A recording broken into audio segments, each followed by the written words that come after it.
নমস্কার বন্ধুরা, অনুরাগের রান্নাঘরে আপনাদের সকলকে স্বাগত। আজকে আমি আবার নতুন একটা রেসিপি নিয়ে এসেছি।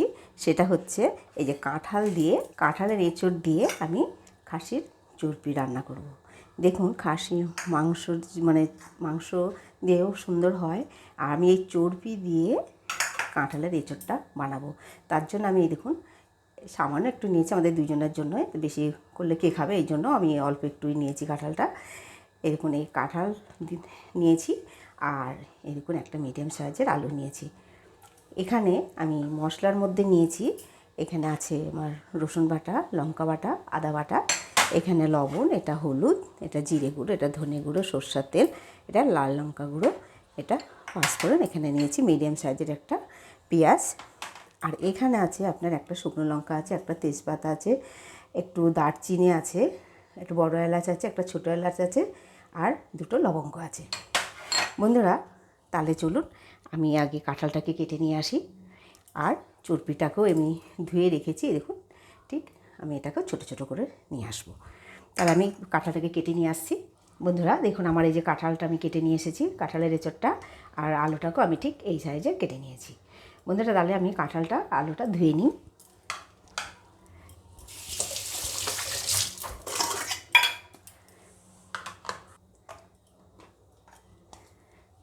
বন্ধুরা, কাঁঠালটা আলুটা আমার ধোয়া হয়ে গেছে। এখন আমি এই যে খাসির চর্বিটাকে একটু ছোট করে নেব। বন্ধুরা, এই দেখুন, আমার এখন কাঁঠালটা, আলুটা এবং চর্বিটাও সুন্দর আমার কেটে আমি পরিষ্কার করে নিয়ে এসেছি। এখন বন্ধুরা চলুন গ্যাসের কাছে যাই, আমি কাঁঠালের এঁচড় দিয়ে আর এই খাসির চর্বি দিয়ে কী করে রান্না করে সেটা আপনারা দেখবেন। এর আগে খেয়েছেন কিনা জানি না, কিন্তু ভীষণ দুর্দান্ত ভালো লাগে। আপনারা, আমি যেভাবে বানাবো ওইভাবে বানিয়ে আপনারা একটু খেয়ে দেখবেন, ভীষণ ভীষণ ভালো লাগবে। বন্ধুরা, কড়াইটা আমার গরম হয়ে গেছে, আমি এখন সরষের তেল দেবো।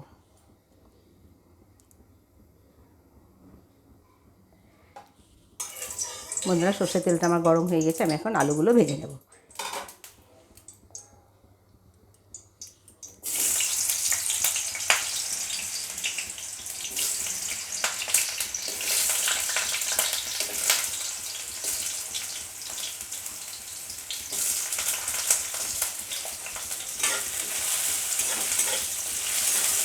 আলুটাকে আমি নুন হলুদ দিয়ে লাল লাল করে ভেজে নেব। নুন হলুদ দিয়ে আমি লাল লাল করে ভেজে নেব।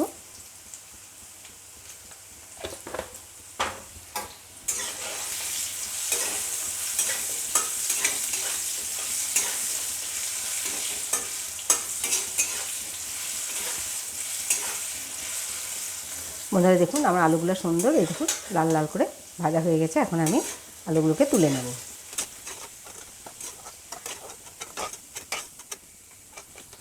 বন্ধুরা, আলুগুলো আমার সুন্দর লাল লাল করে ভেজে তুলে নিয়েছি। এখন আমি ফোড়নে দেব। বন্ধুরা, এই যে তেজপাতাটাকে আমি 2 টুকরো করে দিলাম, লঙ্কাটাকে আমি 2 টুকরো দিলাম,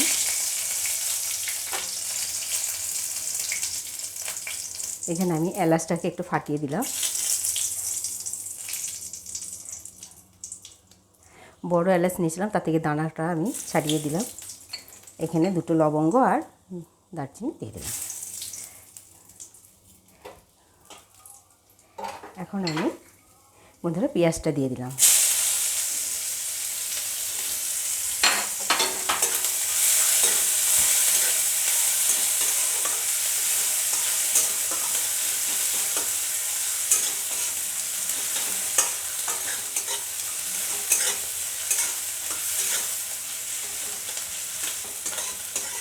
বন্ধুরা দেখুন, পেঁয়াজটা আমার খানিকটা ভাজা হয়ে গেছে। এখন আমি এই যে কাঁঠালের এঁচড়টা আমি দিয়ে দিলাম।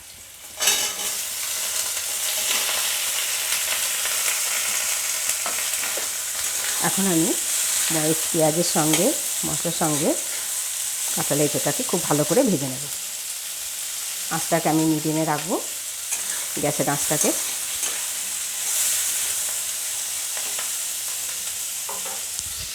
আমি পরিমাণ মতো লবণ দিয়ে দিলাম, আর একটু লাগবে।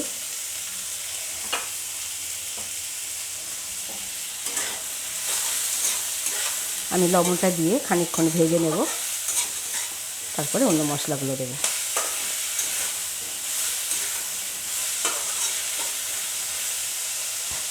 এখানে আমি আরেকটু তেল দিয়ে দেবো।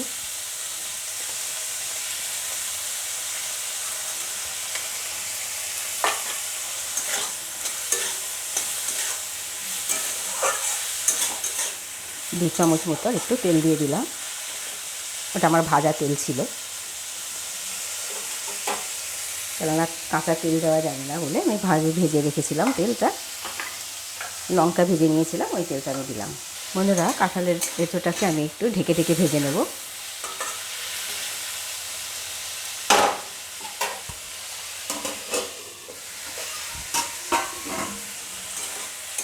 বন্ধুরা দেখুন আমার সুন্দর ভাজা হচ্ছে, কিন্তু এবার আমি মশলাগুলো দিয়ে দেবো। সুন্দর আমার পেঁয়াজগুলো কাঁঠালটা সুন্দর ভাজা হচ্ছে বা হয়েছে, এখন আমি মশলাগুলো দিয়ে দেবো। প্রথমে আমি হলুদ দিলাম, আমি হাফ চামচ মতো লাল লঙ্কা গুঁড়ো দিলাম, এখানেও আমি হাফ চামচ মতো জিরে গুঁড়ো দিলাম, এখানেও আমি হাফ চামচ মতো ধনে গুঁড়ো দিলাম।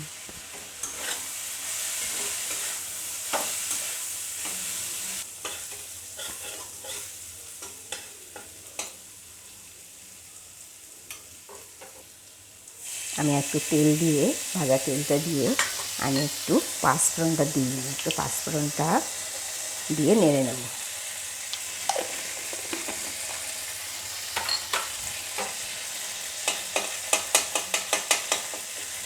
দেখুন সুন্দর পাঁচফোড়নটা আমার ভাজা হয়ে গেছে। পাঁচফোড়নটা দিলে কি হয়, একটা ফোড়নের একটা সুন্দর সেন্ট বেরোয়, এই জন্য পাঁচফোড়নটা দিলাম। বন্ধুরা এখন আমি আদা বাটা, লঙ্কা বাটা আর রসুন বাটাটা দিয়ে দেব।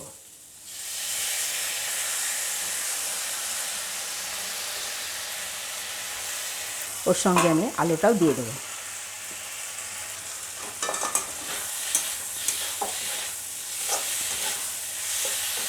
বন্ধুরা দেখুন কত সুন্দরভাবে আমার কাঁঠালের এঁচোড়টা কষানো হয়েছে। আরও কিছুক্ষণ কষিয়ে নিয়ে তারপরে জল দেব, তারপরে ছাগলের যে খাসির চর্বিগুলো ছিল সেইগুলো দেবো, কেননা চর্বিগুলো তেলের মধ্যে ভাজলে গলে যাবে, ওই জন্য গোটাই থাকবে এমনভাবে দেবো আমি, গলবে না। আমি মশলার বাটিটা একটু ধুয়ে জল দিয়ে দিলাম। আর একটু ঢেকে আমি 2 মিনিট ঢেকে কষিয়ে নেব, নিয়ে তারপরে জল দেব। 2 মিনিট পর আমি আবার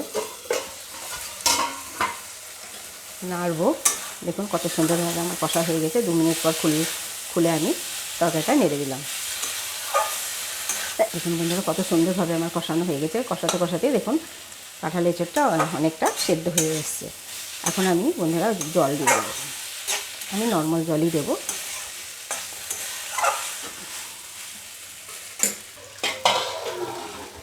এখন আমি জল দিয়ে দিলাম।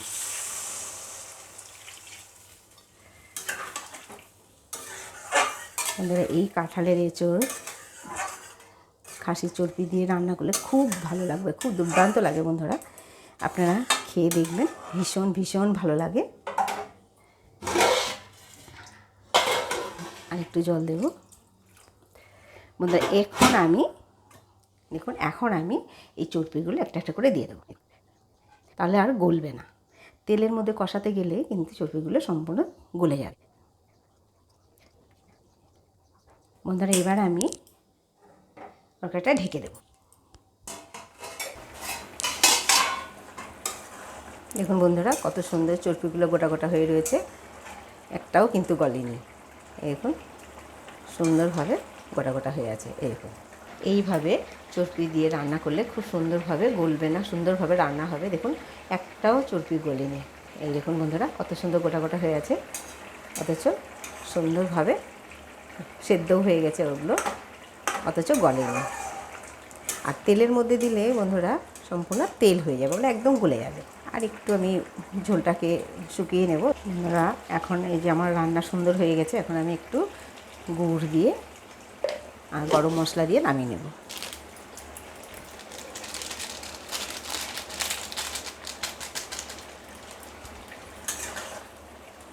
দেখুন বন্ধুরা কত সুন্দরভাবে আমার রান্নাটা হয়ে গেছে। চর্পি দিয়ে কাঁঠালের এঁচড় দেখুন কত সুন্দর হয়েছে। এই দেখুন কি দুর্দান্ত হয়েছে বন্ধুরা, আপনারা এইভাবে বানিয়ে খেয়ে দেখবেন বন্ধুরা। আমি এখন গ্যাসটা বন্ধ করে দিলাম, আমার সুন্দরভাবে রান্না হয়ে গেছে। এখন আমি নামিয়ে নেব বন্ধুরা। বন্ধুরা দেখুন কত সুন্দরভাবে আমি কাঁঠালের এঁচড় চর্পি দিয়ে বানিয়েছি। ভীষণ ভীষণ ভালো হয়েছে বন্ধুরা, কি টেস্ট হয়েছে, হেভি হয়েছে বন্ধুরা। আমি যেভাবে বানিয়েছি ওইভাবে আপনারা বানিয়ে খেয়ে দেখবেন, খুব ভালো হয়েছে, দুর্দান্ত হয়েছে বন্ধুরা। আপনার অন্য তরকারিই লাগবে না ভাতের সঙ্গে। বন্ধুরা ভিডিওটি ভালো লাগলে লাইক করবেন, শেয়ার করবেন। আবার আসবো নতুন একটা রেসিপি নিয়ে।